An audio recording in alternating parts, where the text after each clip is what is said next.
At 78, ABBA's Benny Andersson finally confirms what we thought all along. At 78, Benny Andersson doesn't have much left to prove. His outlived the tabloids that once circled his every marriage and breakup, outlasted the disco backlash, and watched a hologram version of his youngest self play to sold-out crowds in London. But in recent years, something has shifted in the way he talks about his own life. His not performing anymore, and his not selling anything. His simply telling the truth as he sees it now, decades removed from the noise. And what is said quietly in interview after interview confirms a lot of what longtime fans always suspected. Chapter 1. The Boy Before the Band. Benny Andersson was born in 1946 in Vällingby, just outside Stockholm, into a family where music wasn't a career path. It was just what people did in the evening.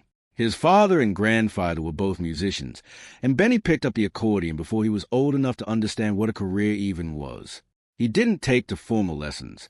What he had instead was an A and an instinct for melody that no classroom could have taught him. Long before Dancing Queen, there was a kid in a Swedish suburb learning folk tunes and church harmonies simply because they were in the air around him. That upbringing shaped something Benny has talked about more directly as he's gotten older, the melancholy running underneath ABBA's brightest songs.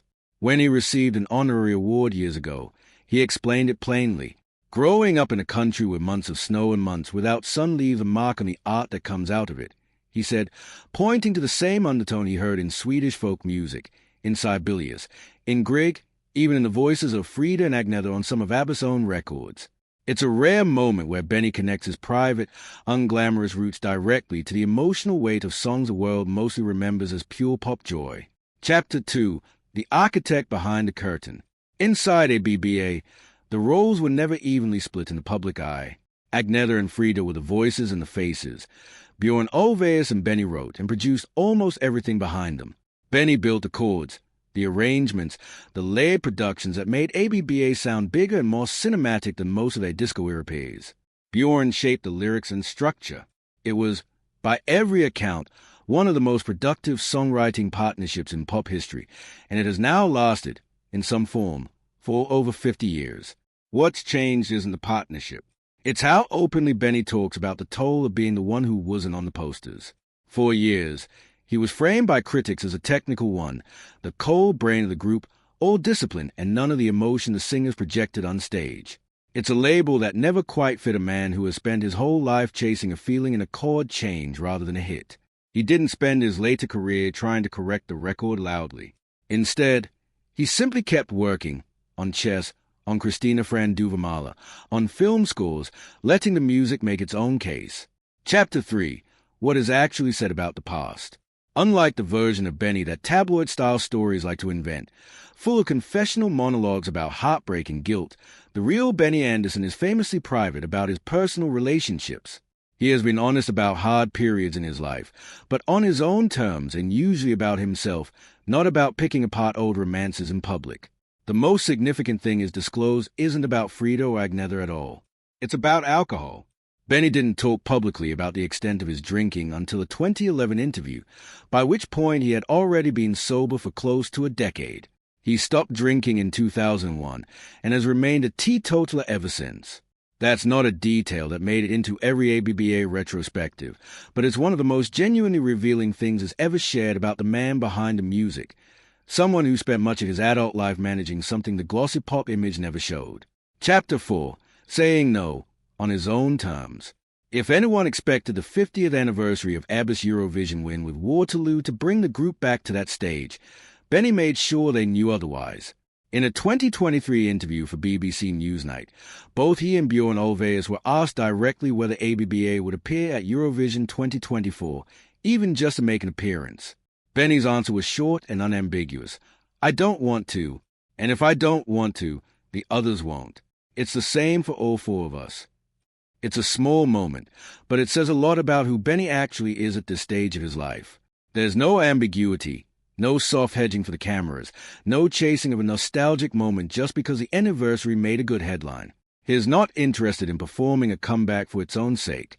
If the answer is no, it's no, for all four of them, and that's the end of the conversation. Chapter 5. Letting Go of the Band, Without the Drama. The real story of ABBA's split in 1982 was never the tabloid version. full of shouting matches and betrayal. By Benny's own account, and by every credible retrospective, the group's ending was quieter and slower than that. 2 marriages within the band had ended, the creative partnership had run its natural course, and everyone simply moved toward separate lives. There wasn't a defining blowout. There was exhaustion, both personal and creative, after years of non-stop writing, recording, and touring. What's notable is how little Benny has tried to dramatize that period since. He hasn't spent decades relitigating who was to blame or rewriting the split into a tidier story.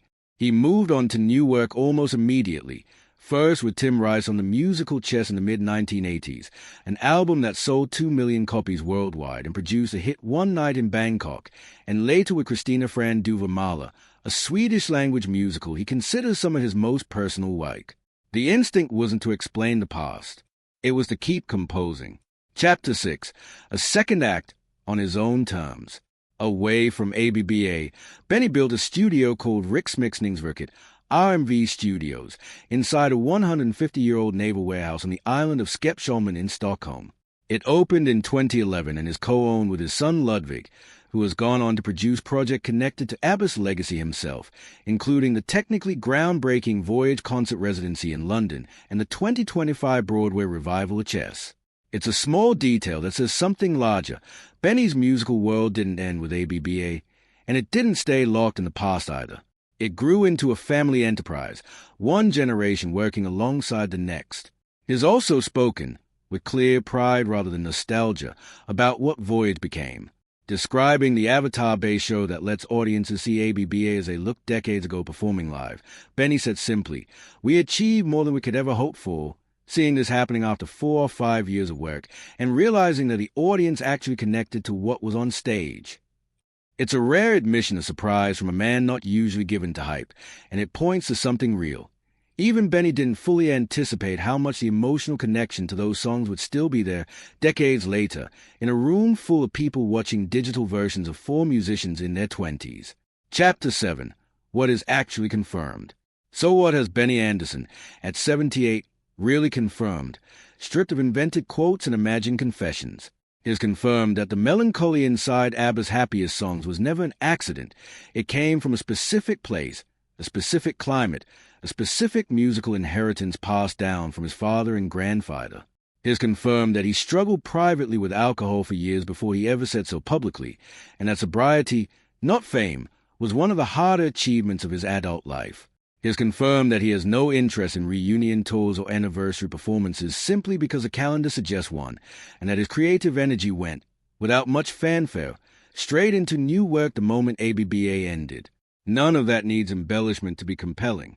A teenager in a Swedish town learning accordion by grew into one of the most successful songwriters in pop history, carried real, undisclosed struggles through his most famous years, said no to nostalgia when it didn't feel honest, and kept building. From Chessa Kristina Fran Duva-Mala to a state-of-the-art concert experience run in part by his own son. That's the actual arc. It doesn't need a manufactured confession to land. It's the truth. And at 78, that's a version of the story Benny Andersson seems most interested in telling.